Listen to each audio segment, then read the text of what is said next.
Good morning students. आज हम English moment book से the second chapter adventures of Toto पढ़ेंगे, जिसमें टोटो नाम का एक मंकी है। उसके बारे में आज हम ये चैप्टर पढ़ेंगे। Grandfather bought Toto from a Tonga driver for the sum of 5 rupees. The Tonga driver used to keep the little monkey tied to a feeding trough, and the monkey looked so out of place there that grandfather decided he would add the little fellow to his private zoo. दादाजी ने टोटो को एक तांगे वाले से 5 रुपए में मोल लिया था। तांगे वाला उस छोटे से लाल बंदर को एक नाद के साथ बांध दिया करता था और बंदर वहां पर इतना विचित्र लगता था कि दादाजी ने उसे अपने निजी चिड़ियाघर में सम्मिलित करने का निश्चय कर लिया था। Toto was a pretty monkey. His bright eyes sparkled with mischief beneath deep-set eyebrows, and his teeth, which were apparently white, were very often displayed in a smile that frightened the life out of the elderly Anglo-Indian ladies. But his hands looked dried up as though they had been pickled in the sun for many years.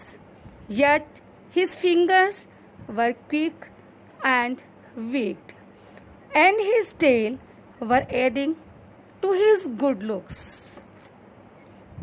Also served as a third hand.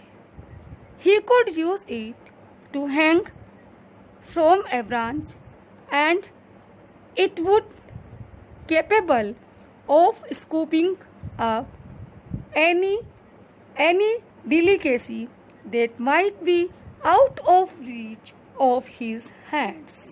आइए बच्चों, तो अब इसका अर्थ अब हिंदी में पढ़ेंगे। टोटो एक सुंदर बंदर था। उसकी आँखें उसकी गहरे भौं के साथ शरारत से चमकती थीं। जब वह मुस्कुराता था तो उसकी मोतियों जैसे सफेद दांतों को देखकर एंग्लो इंडियन एक बड़ी उम्र की, काफी अधिक उम्र और बड़ी उम्र की स्त्रियों को तो डर के मारे उनकी मानो जान ही निकल पड़ती थी। परंतु हाथ सूखे सूखे से लगते थे, जैसे वर्षों तक धूप में सुखाए गई हूँ।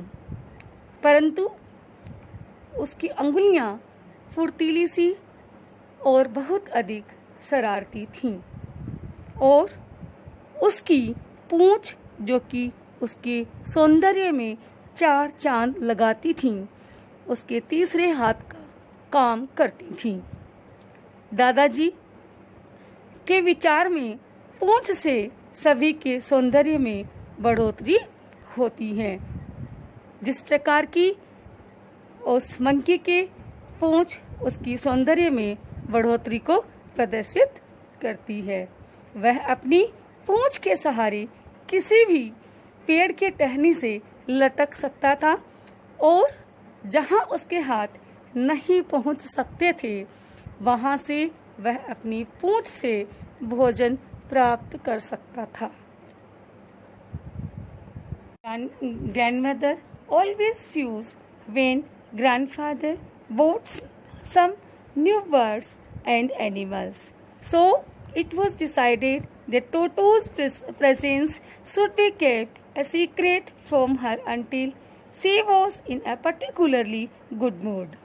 Grandfather and I put him away in a little closet opening into my bedroom wall, where he was tied securely, or so we thought, to a peg fastened into the wall. अब हम इसका अर्थ हिंदी में पढ़ेंगे। जब कभी दादाजी कोई नया पक्षी या पशु घर पर लेकर आते थे तो दादी सदा ही हंगामा किया करती थी। इसलिए यह निर्णय किया गया कि जब तक दादी प्रसन्नचित्त न हो तब तक टोटो को उनसे छुपा कर रखा जाए। दादाजी और मैंने उसे अपने कमरे की दीवार में खुलने वाली कोठरी में एक खूंटी के साथ बांध दिया। A few hours later, when grandfather and I came back to release Toto, we found that the walls, which had been covered with some ornamental paper chosen by grandfather, now stood out as a naked brick and plaster. The peg in the wall had been wrenched from its socket, and my school blazer, which had been hanging there, was in shreds.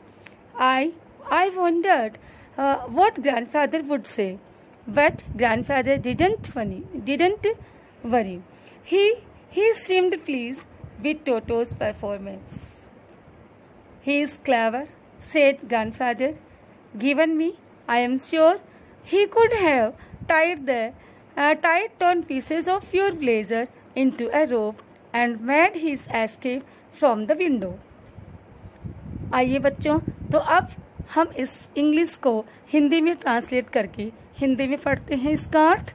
तो कुछ घंटों के पश्चात जब मैं और दादी जी टोटो को खोलने के लिए आए तो हमने देखा कि उसने खूंटी को भी उखाड़ करके अलग कर दिया था और दीवार पर लगे सजावटी पेपर जितने भी थे उसको उसने फाड़कर दीवार से अलग कर दिया। मेरे स्कूल का ब्लेजर जो जहाँ टंगा हुआ था उसे टोटो ने फाड़कर उसकी बिल्कुल पीसेस कर दिए, अर्थात उसके टुकड़े टुकड़े कर दिए। मैं सोच रहा था कि दादाजी न जाने क्या कहेंगे, परंतु वे बोले कोई बात नहीं, कोई चिंता की बात नहीं। वे तो टोटो की इस काम से बहुत ही प्रसन्न और खुश दिखाई दिए। वे बोले टोटो बहुत ही क्लेवर और मिस्चीफ है।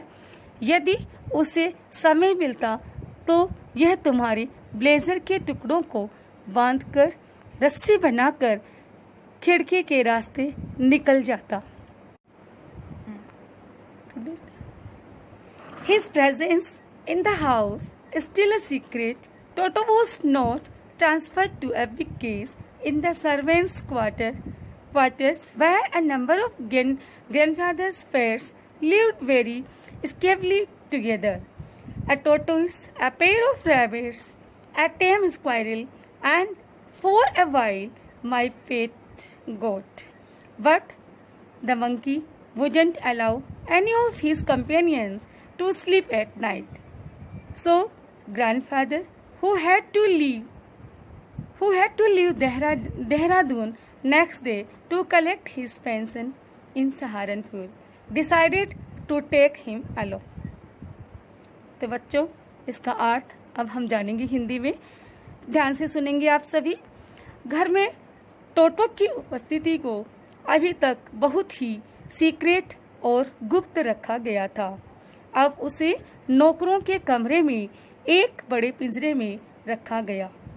वहां पर दादाजी की कई पालतू पशु जैसे एक कछुआ, एक जोड़ी खरगोश, एक पालतू गिलहरी और कुछ देर और मेरी प्रिय बकरी भी साथ में मिलकर रहते थे। परंतु टोटो ने अपने साथियों को रात भर सोने न दिया। इसलिए अगले दिन जब दादाजी को पेंशन लेने देहरादून से सहारनपुर जाना पड़ा तो उन्होंने टोटो को भी अपने साथ ले जाने का निश्चय किया। Unfortunately, I could not accompany grandfather on the trip, but he told me about it afterwards. A big black canvas kit bag was provided for Toto. This, with some straw at the bottom, became his new abode. When the bag was closed, there was no escape. Toto could not get his hands through the opening, and the canvas was too strong for him to bite his way through. His efforts to get only had the effect of making the bag roll about on the floor or occasionally jump into the air, and exhibition that attract a curious crowd of the onlookers on the Dehradun railway platform. बच्चों, तो इसका अर्थ अब हम हिंदी में मैं आपको बताने जा रही हूँ, जिसको आप बड़े ही ध्यानपूर्वक सुनेंगे। संयोगवश मैं दादाजी के साथ न जा सका, परंतु उन्होंने बाद में मुझे सब बताया कि टोटो को एक बड़े से काले कैनवास के बैग के अंदर रखा गया, जिसके नीचे कुछ घास फूस रख दी गई थी। जब उस बैग को पूर्ण रूप से अच्छी तरीके से बंद कर दिया गया तो टोटो के बाहर निकलने का कोई रास्ता और सुराग नहीं था। टोटो उस कैनवास के बैग को फाड़ नहीं सकता था। उसके प्रयासों का परिणाम केवल इतना था कि वह कैनवास से बना हुआ वह बैग प्लेटफॉर्म पर लुढ़कता रहता था और कभी कभी हवा में भी उछल पड़ता था। प्लेटफॉर्म पर देखने वालों के लिए यह बहुत ही एक आकर्षण का केंद्र बना हुआ था। गुड मॉर्निंग स्टूडेंट्स, आज हम इंग्लिश मोमेंट बुक से the second chapter adventures of Toto पढ़ेंगे, जिसमें टोटो नाम का एक मंकी है, उसके बारे में